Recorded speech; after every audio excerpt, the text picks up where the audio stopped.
Il y a quelques jours, j'écoutais un podcast dans lequel il était question d'une femme dont j'avais assez peu entendu parler. Bertine Auclair. Non seulement c'est à cette journaliste de la fin du 19e que l'on doit la réappropriation du mot féminisme. Elle a aussi beaucoup l'idée de la provocation par le vocabulaire, d'où le fait qu'elle s'approprie ce mot de féministe qui au départ était dépréciatif, était plutôt une injure contre les hommes d'ailleurs qui défendaient les femmes et les droits des femmes.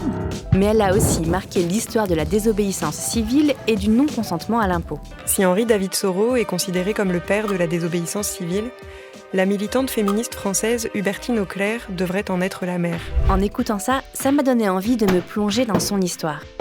Hubertine Auclair a 25 ans quand elle quitte l'Allier pour Paris. Son but, militer pour le droit des femmes. Elle a décidé de s'engager dans le combat féministe après avoir lu une lettre de Victor Hugo à Léon Richer, dans laquelle Victor Hugo disait « Il y a des citoyens, il n'y a pas de citoyennes, c'est un état violent, il faut qu'il cesse. » Elle se forme auprès de deux féministes reconnues de son époque, Léon Richer et Maria Derez, mais les quitte sur fond de désaccords stratégiques et politiques.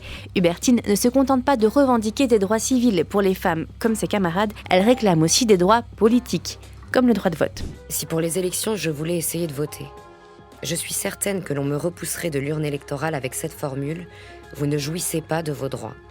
Dans tous les actes de la vie sociale et politique, on me dit que je ne jouis pas de mes droits. Cependant, quand arrive le moment de payer l'impôt, que pour ce motif, je demande à en être déchargée, on me répond que je suis considérée comme jouissant de mes droits. Ainsi, moi qui ne jouis pas de mes droits pour voter l'impôt, je jouirai de mes droits pour le payer. Elle a cette phrase que je trouve assez évocatrice. Il faut laisser aux hommes qui s'arrogent le droit de gouverner le privilège de payer les impôts.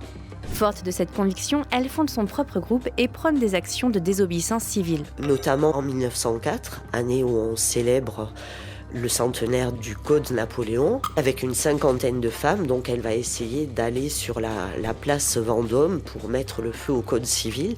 Ensuite, en 1908, elle entre dans un bureau de vote pour renverser ce qu'elle appelle l'urne du mensonge, donc elle la renverse, elle la piétine. Et puis en 1910, elle va être candidate aux élections législatives et elle va obtenir, bien qu'elle ne soit pas éligible en réalité, 590 voix. On la traite de folle, d'hystérique, elle est caricaturée. Dans son journal, elle écrit « Je préférerais des coups aux injures ». Et dans ce même journal, elle avoue son découragement. 21 février 1884.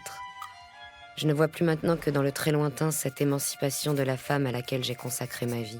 Mes efforts frappent les oreilles humaines aussi inutilement que les vagues de la mer frappent les rochers.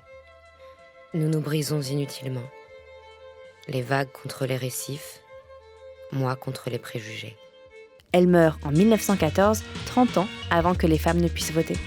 Et pour en savoir davantage sur Hubertine Auclair ou sur la désobéissance civile, je vous recommande cette émission.